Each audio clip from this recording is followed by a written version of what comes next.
Meu pai foi suspenso da igreja por reconhecer trabalhadores federais da mesma forma que homenageiam veteranos. Por isso, decidimos sair, já que o pastor afirmou que esses trabalhadores não merecem o mesmo reconhecimento que enfermeiros e militares. Escrevo isso por causa de um recente incidente que resultou na suspensão do meu pai das funções na igreja onde ele serviu por mais de 10 anos. Durante uma reunião familiar na última semana, meu pai nos contou, a mim e aos meus 2 irmãos mais novos, sobre o ocorrido. Não fomos à igreja no último domingo por causa disso. Meus pais são líderes na nossa igreja, e os líderes frequentemente fazem os anúncios pós-culto sobre programas e eventos futuros antes da coleta de dízimos e da palavra do pastor. Nossa igreja é grande, com 2 cultos, e o incidente ocorreu quando meu pai fez os anúncios na semana passada. Os anúncios seguem um padrão: informar a congregação sobre eventos e depois convidar os visitantes de primeira viagem a se levantarem para receber um folheto enquanto são acolhidos pela igreja. Se há alguém visivelmente usando uniforme militar ou se a igreja foi informada de que um parente militar está presente naquela semana, essa pessoa é convidada a se levantar, o que geralmente resulta em uma ovação de pé. Na semana passada, não havia militares presentes, mas meu pai perguntou se havia trabalhadores federais no culto e pediu que se levantassem. Ele então disse que Deus está no controle e nunca os abandonará, por mais sombrias que as coisas pareçam, e agradeceu pelo serviço deles ao país. Durante nossa reunião familiar, meu pai explicou que sentiu em seu coração, por inspiração divina, a necessidade de reconhecer os trabalhadores federais, assim como a igreja fez com profissionais da saúde durante a pandemia. Quando os cultos presenciais retornaram, enfermeiros foram convidados a se levantar para serem homenageados. Ele também sentiu a necessidade de assegurar a eles que eram valorizados em meio aos desafios no governo federal.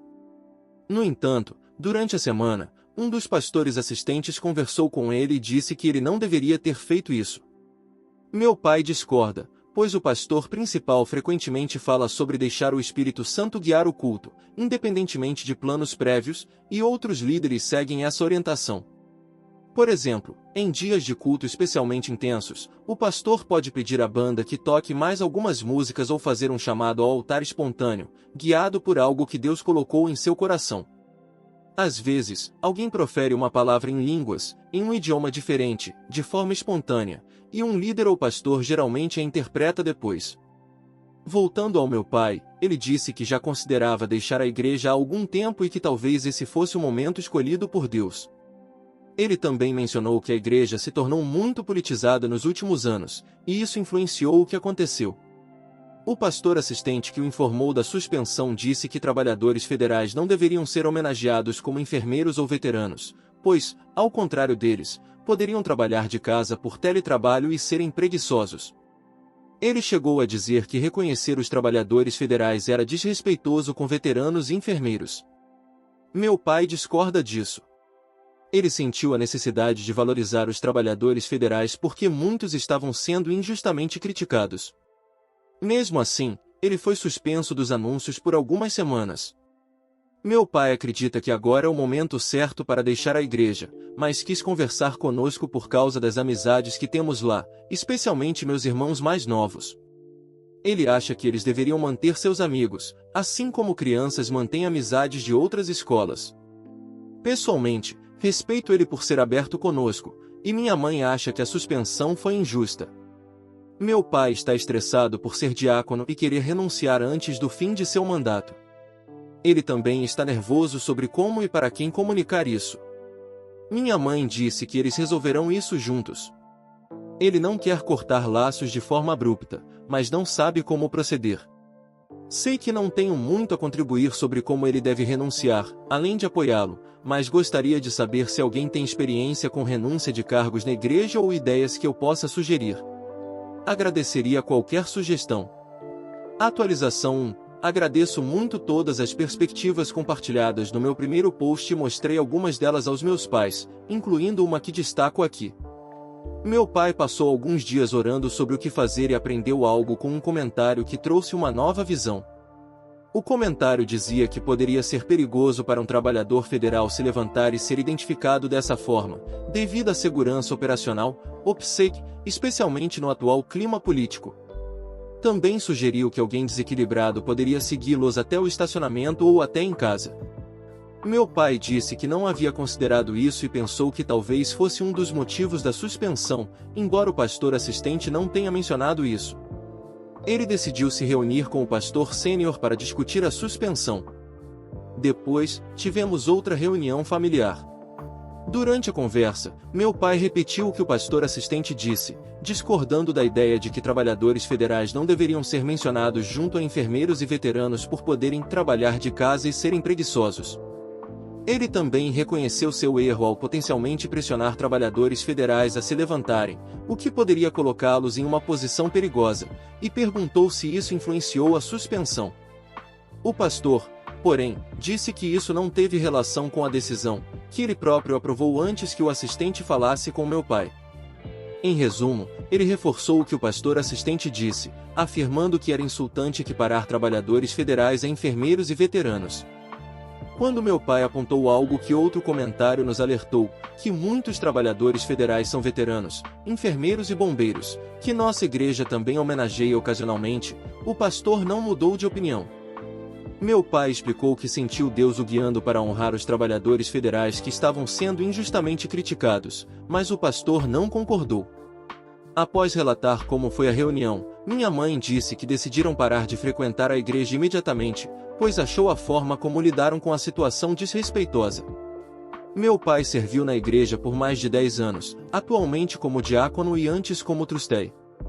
Também é hipócrita que outros líderes possam seguir o Espírito Santo quando Deus coloca algo em seus corações, como chamados espontâneos ao altar ou mensagens inesperadas para alguém na congregação, geralmente muito precisas, como quando alguém diz que uma enfermeira na igreja está enfrentando uma grande decisão de vida. Comentei com alguns leitores que o pastor sênior costumava evitar falar de política e dizia que devíamos orar por quem está no poder, pois Deus pode usar qualquer um para sua glória. Mas, desde que o atual presidente começou a campanha pela reeleição, ele mudou de tom e passou a promovê-lo durante os cultos. Isso é um dos motivos pelos quais meu pai já pensava em sair há algum tempo. O pastor sênior está na igreja há mais de 30 anos, e essa mudança recente entristeceu meus pais. No fim da reunião, meu pai disse que tiraríamos um tempo sem frequentar a igreja até decidirem quais novas igrejas experimentar. Quero abordar algo que algumas pessoas mencionaram sobre nossa igreja. Comentei que nossa igreja frequentemente reconhece várias pessoas, e alguns acharam isso estranho. Falei sobre isso com meu pai, e ele concordou que algumas práticas pareciam forçadas. Por exemplo, quando um casal tem um aniversário de casamento importante, eles informam a igreja durante a semana para serem reconhecidos no culto. Um líder pede que se levantem, assim como fazem com veteranos quando estão de uniforme ou quando a família avisa que um parente militar estará presente. Esses pedidos de reconhecimento por aniversários de casamento, para mim, são um pouco como busca por atenção. Sobre os veteranos, a igreja uma vez recebeu uma reclamação de um veterano que não estava de uniforme, mas foi surpreendido quando sua família pediu à igreja que o reconhecesse pelo nome. Ele disse que não voltaria mais, pois queria apenas frequentar em paz. A igreja faz o mesmo com enfermeiros e aniversários marcantes, mas não parou com a prática após a reclamação. Na verdade, o pastor sênior disse que as ovações para veteranos aumentam a energia do culto, comparando isso a como se o Old iniciava seu show com um tributo aos veteranos. Meu pai discordou, dizendo que Deus não precisa de artifícios para trazer energia ao culto, mas as tradições continuaram. Essa é apenas uma das muitas questões com essa igreja, e meu pai acha que agora é o momento de sair. Agradeço as perspectivas que nos ajudaram a refletir sobre tudo isso. Atualização 2. Tive algumas discussões com meus pais desde o último post, mas quero abordar algo mencionado em várias mensagens privadas. Algumas pessoas que se identificaram como cristãs disseram que estavam felizes pela suspensão do meu pai, pois ele trouxe política para a igreja. Outras disseram que um diácono talvez não tenha autoridade para homenagear pessoas como ele fez, comparado a outros líderes. Sobre o primeiro ponto, meu pai disse que era importante orar por aqueles que estão sofrendo e que os trabalhadores federais estavam sendo injustamente criticados. Ele comparou o serviço deles ao coração voluntário de Jesus, que curava os enfermos e lavava os pés dos discípulos sem cobrar. Muitos trabalhadores federais poderiam ganhar mais no setor privado, mas escolheram servir suas comunidades. Sobre o segundo ponto, outros diáconos da nossa igreja também fazem anúncios, e a igreja permite que líderes e diáconos reconheçam veteranos e outros. Minha família parou de frequentar a igreja por 3 domingos até que um dos líderes entrou em contato com meu pai para saber se estava tudo bem. Meu pai não havia contado a ninguém que paramos de ir, mas informou ao líder que provavelmente não voltaríamos. Dias depois, outro líder ligou dizendo que a igreja queria homenagear nossa família pelos anos de serviço. Meu pai disse que pensaria no caso. Mais tarde, ele conversou comigo e com minha mãe, dizendo que queria que fossemos mais uma vez para sermos homenageados no palco e sairmos em bons termos, sem queimar pontes. Eu discordo veementemente. Meu pai serviu em vários conselhos por mais de 10 anos, mas o suspenderam por algo que outros diáconos fizeram. Um diácono, menos experiente que ele, pediu que policiais se levantassem em 2020, após os eventos com George Floyd, dizendo que não se deveria generalizar todos os policiais, e não foi punido. Na minha opinião, a igreja desrespeitou nossa família ao puni-lo por algo que outros fizeram. Embora eu seja contra sumir sem explicação, não culparia meu pai se ele ignorasse as ligações. Ele disse que devemos ser gratos quando querem nos honrar, e, quando discordei, ele comparou a situação a não queimar pontes ao sair de um emprego. Mas isso não é um emprego, é uma igreja a qual ele não deve nada. Respeito é devido quando é dado, e a igreja não o está respeitando. Ele disse que não tem escolha a não ser ir ao último culto para sair em bons termos, e que, no pior dos casos, serão apenas 2 horas. Discordo, pois acho que ele está dando mais respeito do que recebem. Talvez a igreja queira salvar as aparências. Talvez eu seja jovem e impulsivo, mas não acho que vale a pena criar um conflito por um culto de 2 horas. Provavelmente irei, mas detesto tudo isso. Meu pai acredita que Deus o levou a homenagear os trabalhadores federais para que isso acontecesse e facilitasse nossa saída da igreja. Ele disse que deveria ter saído anos atrás, quando a igreja ignorou reclamações de veteranos que não queriam ser usados como adereços para aumentar a energia do culto, como disse o pastor, e quando começou a ficar mais politizada, mencionando Trump várias vezes no palco. Ele disse que tinha medo de deixar uma comunidade onde esteve por mais de 10 anos, apesar de discordar de tudo que Trump representa. Então, embora tenhamos saído tarde, pelo menos saímos agora. Atualização 3. Esqueci completamente de voltar a este assunto antes, mas algumas mensagens pedindo atualizações me lembraram. Apesar das várias discussões sobre como achavam uma má ideia voltar à igreja, meus pais decidiram ir. Eu discordei porque saímos em nossos termos, e a igreja queria que saíssemos nos termos deles. A suspensão do meu pai mostra o pouco respeito que tinham por seus mais de 10 anos de serviço. Meu pai comparou a situação a não queimar pontes ao deixar um emprego, mas, na minha opinião, isso não se aplica, pois a igreja não lhe paga, e você não precisa de referências para frequentar uma nova igreja. Ele disse que queria sair em bons termos, caso Deus abra a porta para voltar algum dia. Discordo totalmente disso. Sair de uma relação tóxica ou, neste caso, de uma igreja, esperando voltar se não encontrar algo melhor, me parece insegurança. Para o crédito do meu pai, ele acabou cedendo e não me obrigou a ir ao último culto onde seria homenageado. Fiquei em casa, e, quando voltaram, ele não quis falar sobre o ocorrido e disse que eu não deveria me importar, já que não fui. Pelo tom dele, percebi que estava incomodado, e minha mãe me contou o que aconteceu. Ela disse que ele ficou irritado com as perguntas de amigos e membros da congregação após o culto, o que acho que foi falta de previsão da parte dele. No culto, eles foram chamados ao palco por cerca de 5 minutos para serem reconhecidos, e um dos pastores agradeceu pelos anos de serviço. Meu pai foi informado previamente que não precisaria falar, então não falou. A homenagem terminou com um pastor orando por eles, e foi basicamente isso. Nos meses seguintes, meus pais visitaram algumas igrejas locais. Mas ainda não escolheram uma nova. Eles disseram que não preciso acompanhá-los na busca, pois, na minha idade, provavelmente sairei para a faculdade em 1 ano, então cabe a mim encontrar uma igreja. Aprecio eles me deixarem ser quem sou, mas, desde que saímos, tenho refletido muito. Fiquei surpreso com pessoas dizendo que era loucura eu mencionar falar em línguas tão naturalmente. Sinceramente, não pensei duas vezes sobre isso. Nossa antiga igreja era pentecostal, e falar em línguas era comum desde que eu era pequeno. Eu questionava internamente como alguém poderia interpretar um idioma incompreensível, como um balbucio, e entender corretamente, ou como alguém poderia intencionalmente interpretar errado para dizer o que quisesse, sem relação com Deus. Após ler várias mensagens, percebi que não há controles ou verificações. Quem regula quando alguém grita um balbucio e outra pessoa sempre tem a interpretação correta logo depois? E se duas pessoas planejarem isso para promover uma agenda pessoal disfarçada de palavra de Deus? Pior ainda, não quero ser visto como louco por mencionar línguas em público, algo que nunca surgiria fora da igreja. Fico feliz por terem zombado de mim em mensagens privadas, não na vida real, por algo que sempre achei normal. Isso me abalou muito e me fez querer dar uma pausa no cristianismo enquanto me preparo para a faculdade. Estou irritado que algo tão absurdo como línguas pareça normal se você for criado com isso desde jovem. Isso me fez questionar quantas outras coisas no cristianismo eu posso estar errado.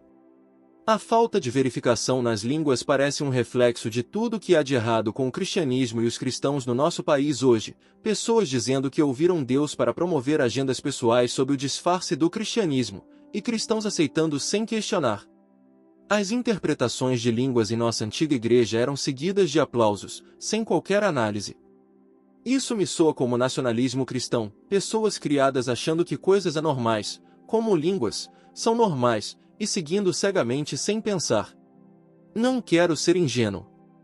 Então, estou dando uma pausa no cristianismo para, espero, ir para uma faculdade distante e ver a vida por mim mesmo. Sinto que não voltarei ao cristianismo após essa questão das línguas, pois agora questionam o que mais acreditei erroneamente. Como não estamos mais na antiga igreja, não postarei novamente, pois esse capítulo está encerrado para mim.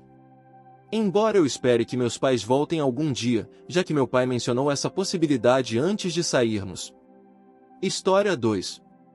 Minha ex-namorada mentiu dizendo que teve um aborto espontâneo para ganhar meu apoio, quando na verdade fez um aborto porque o bebê não era meu. Depois, descobri que ela me passou clamídia e nunca mencionou a doença sexualmente transmissível.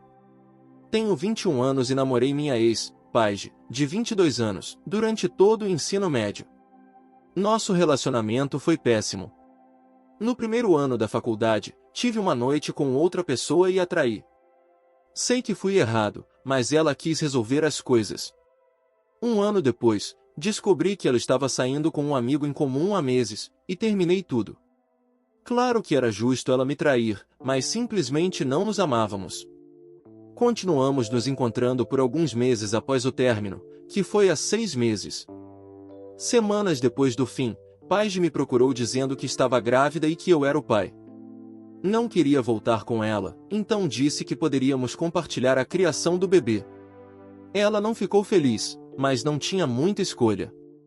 Um mês depois, ela me ligou chorando, dizendo que teve um aborto espontâneo. Fiquei arrasado, mas senti mais por ela, pois é algo horrível de passar. Ofereci ajuda com despesas médicas ou para encontrar grupos de apoio e aconselhamento, mas ela ficou chateada, dizendo que eu não estava sendo apoio suficiente por não ficar com ela ou ligar mais. Tenho uma nova parceira agora e não falo com Paige, mas algumas amigas dela me mandaram mensagens dizendo que ela não se recuperou e quer conversar comigo, e que eu deveria ajudá-la. Não falo com ela há meses. Não espero que ela tenha superado o aborto espontâneo, mas não entendo por que ela espera que eu a ajude a superar isso. Não sou profissional, então acho que não posso ajudar mantendo contato. Qualquer conselho é bem-vindo. Atualização 1. Não ia atualizar, mas a situação ficou louca. Tenho uma amiga, Ana, que é próxima da Paige e namora meu melhor amigo. Ana voltou de um intercâmbio, e trocamos as seguintes mensagens, copiei e colei, já que não posso anexar fotos. Ana, oi, isso é meio aleatório, mas a Paige falou com você sobre o que aconteceu em março? Eu, sim, ela me procurou na hora. Por quê? Ana, mano, ela me contou o que aconteceu. Sei que as coisas estão estranhas entre vocês, e só queria ter certeza de que ela realmente te contou e que vocês foram ao médico. Sim, isso foi há um tempo. Você quer que eu fale com ela? Ana, se ela quiser falar com você, mas isso não é da minha conta. Isso também não é. Só queria ter certeza de que você está bem. Sim, estou de boa. Valeu por checar. Já superei, então estou tranquilo. Achei que ela estava falando do aborto espontâneo que as outras amigas da Paige me pediram para ajudar. Mas, quando vi Ana pessoalmente, ela perguntou se estar de boa significava que testei negativo ou recebi tratamento.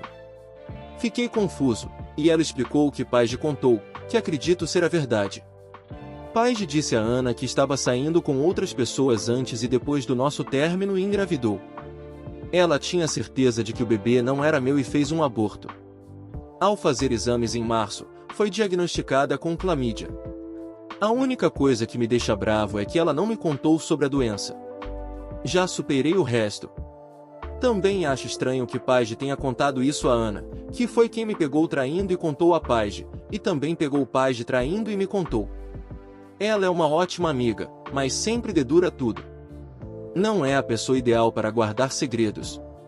Enfim, minha parceira e eu marcamos consultas para fazer exames, pois posso ter tido clamídia por 6 meses. Pensei em mandar uma mensagem para a Paige e desabafar, estou muito irritado. Edição para esclarecer, chamar Ana de dedura não é algo negativo. Brincamos com ela por não guardar surpresas e sempre contar segredos quando é a coisa certa a fazer, e a amamos por isso. Ela nos mantém na linha. Foi minha culpa por me expressar mal. Atualização 2. Algumas pessoas pediram uma atualização, então aqui estou. Hoje de manhã, minha parceira e eu descobrimos que temos clamídia e pegamos antibióticos. Minha parceira, surpreendentemente, está tranquila e me ajudou a me acalmar nos últimos dias. Eu disse que confrontaria a Paige se testasse positivo, mas agora, mais calmo, não vejo sentido nisso. Alguns sugeriram que eu poderia processá-la, mas acho que não posso, já que ela não sabia da doença quando estivemos juntos. Mesmo que pudesse, estou no último ano da faculdade e tenho outras prioridades. Em outras notícias, Ana cortou contato com Paige e não me disse o motivo, mas garantiu que não tem a ver comigo. Fico meio aliviado, já que Ana era nossa única amiga em comum. Ana, o namorado dela, eu e minha parceira vamos alugar uma casa juntos em breve, e fazer isso com a amiga da minha ex seria estranho. Mas, honestamente, estou preocupado com Paige. Ana era sua última amiga racional e confiável. As outras que queriam que eu a ajudasse com o aborto espontâneo somem quando as coisas ficam difíceis e queriam que eu falasse com ela para se livrarem do problema. De qualquer forma, não vou procurá-la, especialmente porque meu relacionamento atual está indo bem. Talvez peça a Ana para checar como ela está, mas não vou insistir. Não há muito mais a dizer. Não sejam como eu, que tive clamídia por 6 meses sem saber. Façam exames regularmente e usem proteção. Edição: estou me esforçando para parar de fazer coisas idiotas, e, seguindo os conselhos que recebi, pedir a Ana para checar Paige iria contra esse objetivo. Então, não se preocupem. Finalmente bloqueei Paige e estou deixando essa história para trás.